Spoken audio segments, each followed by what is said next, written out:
I have always stated on this platform severally that in politics, nothing happens out of mere coincidence.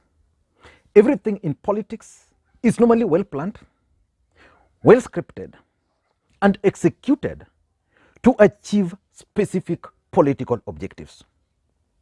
Nothing happens out of mere coincidence. Fred Okengo Matiangi, who is the Cabinet Secretary for Interior, today led a huge delegation of leaders from the entire Gusii region to a meeting with Raila Amolo Odinga. What was the objective of that meeting? Because we all know that, number one, Fred Matiangi is a very senior individual in this country. He's the Cabinet Secretary for Interior. Apart from that, Fred Matiangi is actually the Prime Minister, in quotes, of the Republic of Kenya and the senior most government official from the Gusii region. Number two, we also know that there was a major fallout between the ODM party and Fred Matiangi over the Bonchari by-election. Raila Odinga used some not so nice words to describe Fred Okengo Matiangi at that time. I remember him talking of people trying political experiments in Bonchari. And after that Bonchari by-election, I expected this kind of a meeting to happen. But Fred Matiangi is also the eye of President Uhuru Kenyatta. Why was he leading this delegation of the Gusii region to meet with Raila Amolo Odinga? Is it possible that they are trying to send a message to the Nyanza region about President Uhuru Kenyatta's endorsement of Raila Amolo Odinga? Because there is no meeting in this country, strictly speaking, which President Uhuru Kenyatta can attend without Fred Okengo Matiangi. Now, let me read for you what Raila Odinga updated on his official Facebook page. Raila Odinga is saying in his official Facebook page that discussed matters of national interest and the development of the Nyanza region at a working lunch hosted by leaders from Gusii community led by Interior Cabinet Secretary Fred Matiangi and Governor James Ongwae. So this meeting is significant. And if you want to understand the significance of this meeting, let me just go through the photos which were shared and the people were there. Raila Odinga has mentioned James Ongwae. During the Bonchari by-election, James Ongwae home residence was actually raided, and he issued a statement blaming Fred Okengo Matiangi. So he was present there. He's also one of the senior politicians from the Gusii region, having served as senior government official in this country. Number two, there is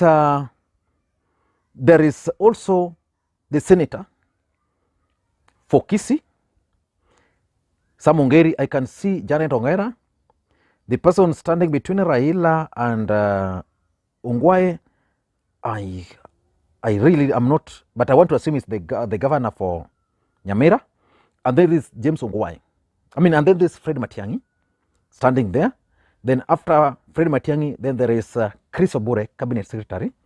And then after Chris Obure, there is Junet Mohammed. In fact, the presence of Junet Mohammed here confirms that this meeting was a serious political meeting. Junet handles politics for Raila Amolo Odinga. So his presence here confirms to us that there was some political elements to this meeting. Then I can also spot in this meeting Timothy Bosire. Timothy Bosire is not an elected leader from the Gusii region, but is the treasurer of the ODM party. I'm also aware that Timothy Bosire and Fred Matiangi really don't see eye to eye. And remember, Timothy Bosire is one of the billionaires, for those who might not know, from the Gusii region. So I tend to think that this meeting was trying to sort out some politics in Gusii region under the national level. Let me take you back to 2013, why Gusii is important for Raila Odinga. In 2013, in Gusii County, Raila Odinga got 67% of the votes. Uhuru Kenyatta got 27% in Gusii. In Nyamira, he got 66% against Uhuru 29%. That was in 2013. In 2017, because of the influence of Fred Matiangi, because Fred Matiangi had been made a cabinet minister, and by the time we were going to the election, he was already a cabinet secretary for interior. In Nyamira, Uhuru Kenyatta defeated in votes Raila Odinga. In Gusii, Raila Odinga defeated him. Both Nyamira and Gusii, how many ODM MPs do we have there? In Nyamira, I don't think. Even in Gusii, none. Despite the fact that ODM was enjoying massive support. That was because of the support Fred Matiangi offered to Jubilee, because of the position he's holding. And because he's the cabinet secretary for interior, the fallout between Matiangi and Raila was not good.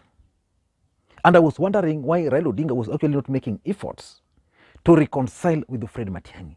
So this meeting is significant because it's Matiangi, who is a senior cabinet secretary in this country, who went and led this delegation to Raila Odinga.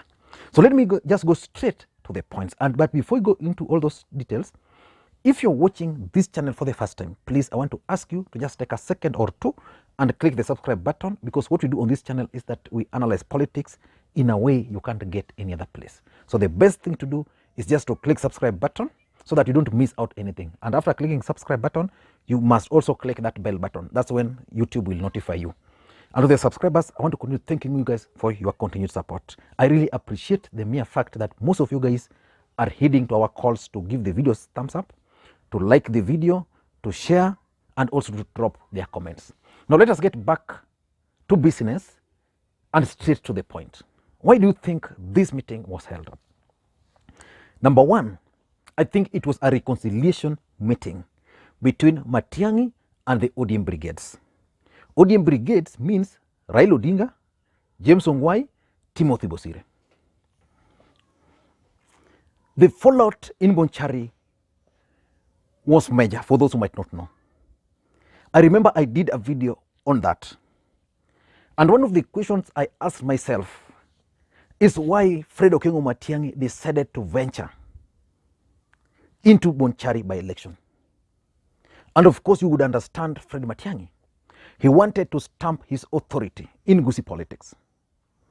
But for me, that was not the right way to stamp authority.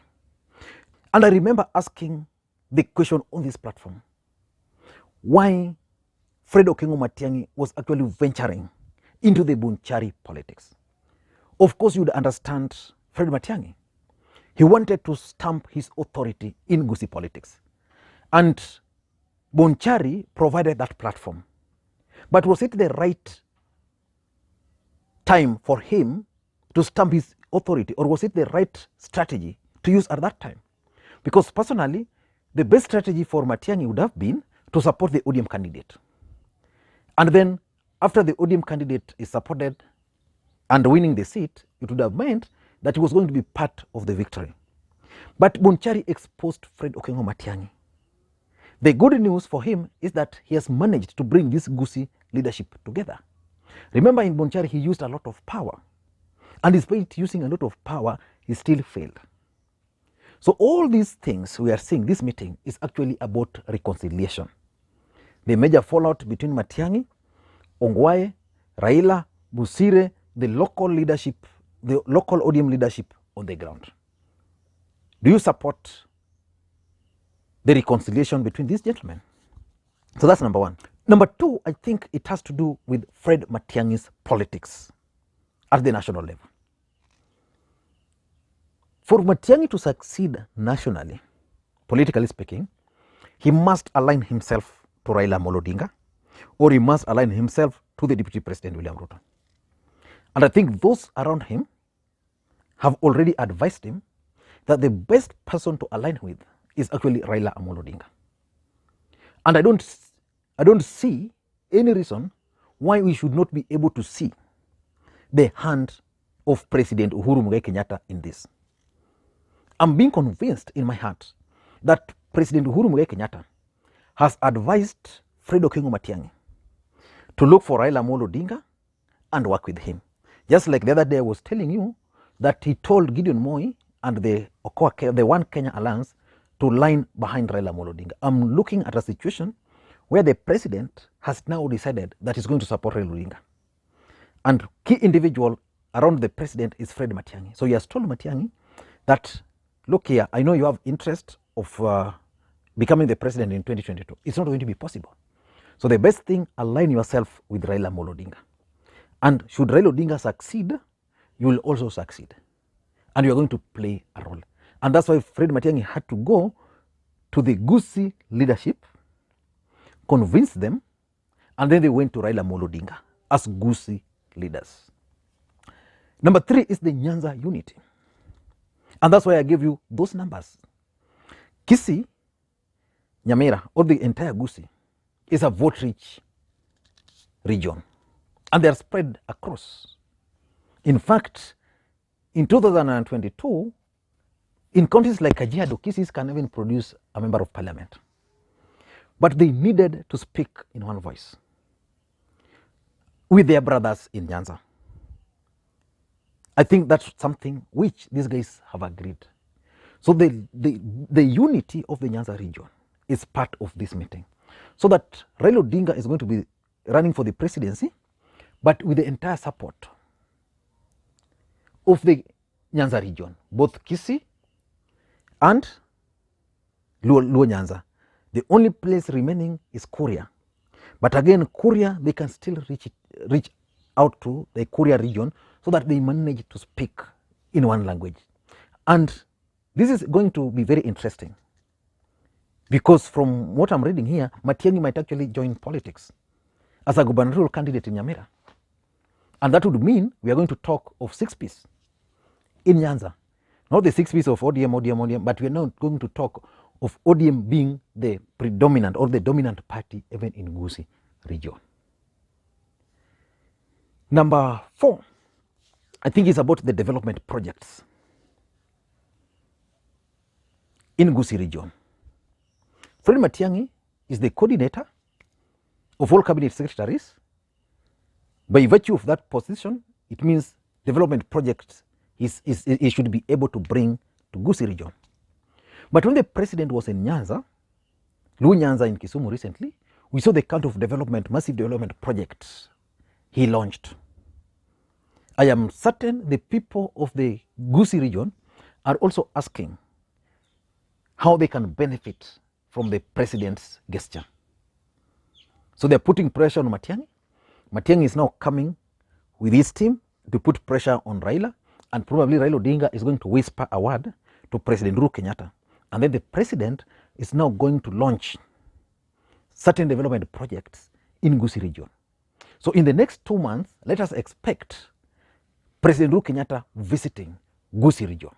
I don't want to rule out that. He can visit Gusii region even without Raila Odinga. But for political reasons, he's going to visit Gusii region to address some of these issues. And lastly, I think it's all about Raila Odinga's presidency. And I've stated this and I'm repeating. I don't rule out the possibility of President Uhuru Kenyatta talking to Fred Matiangi to support Raila Odinga. Because the truth of the matter is that around the president, there were camps. And I've stated this severally. Let me just repeat myself. There are those who believe that Raila Odinga should be supported. And then there are those who believe that one of them should actually be the presidential candidate. And this group were pushing for Fred Matiangi and Mutahi Kagwe's ticket. Then there is a group which believes a compromise candidate. And in compromise candidate, Fred Matiangi was featuring, Kalonzo Musyoka was featuring, and even Musalia Mudavadi was featuring. And then there's also the fourth group which believes that the president should have just supported his deputy. But because of the fallout between the president and his deputy, that's not going to happen. The president is keen on stopping William Samoei Ruto. And in his own wisdom, I think he has sat down, he has been advised that the only person who can defeat Ruto easily is Raila Odinga. But for Raila Odinga to do that, it means the president has to mobilize all these other leaders for Raila Amolo Odinga. And that's why I've always maintained that One Kenya Alliance will ultimately support Raila Amolo Odinga. President Uhuru Kenyatta's idea about One Kenya Alliance was to be able to bring these guys together so that they can speak with one voice. Then Raila Odinga is also going to be, then Fred Matiangi is also going to be brought on board for Gusii region. Let us wait and see what's going to happen in the larger Western Kenya. Because in Western Kenya, I also see a possibility of other leaders being prevailed upon to join this camp. At the cost, the president is already dealing with the Salim Vuria, Raila is dealing with Joho and Kingi. So the president is already talking to these people. And because he's talking to these people, one of the guys he had not talked to is Fred Matiangi. So probably that's why he has talked with him and he met with Raila Amolo Odinga. I don't know what you think, but let me hear your thoughts on this matter. Again, for those who are watching this channel for the first time, please take a second or two and click the subscribe button so that next time we produce a video like this, YouTube will notify you. To the subscribers, I want to continue. Thank you guys for your continued support. Don't tire. Continue supporting your boy. Continue supporting your boy. How do you support your boy? You can join to become channel member. Channel membership, pay $1, less than $1, less than $1.5, less than $3. You can become a member. I've seen so many people, actually around 25 people, and we are thousands and thousands. So 25 people have joined, and I'm so happy for them. I really appreciate the mere fact that you took your time to join. I'm still expecting you guys to continue joining. It's free. I know there are so many people who are willing to join, but it's the challenge that you can't use M-Pesa to join. So it's a bit complex to do that, but maybe we can petition YouTube to put that provision of M-Pesa. Thank you guys, and please may you have a good day. Come. Fanyeni haraka.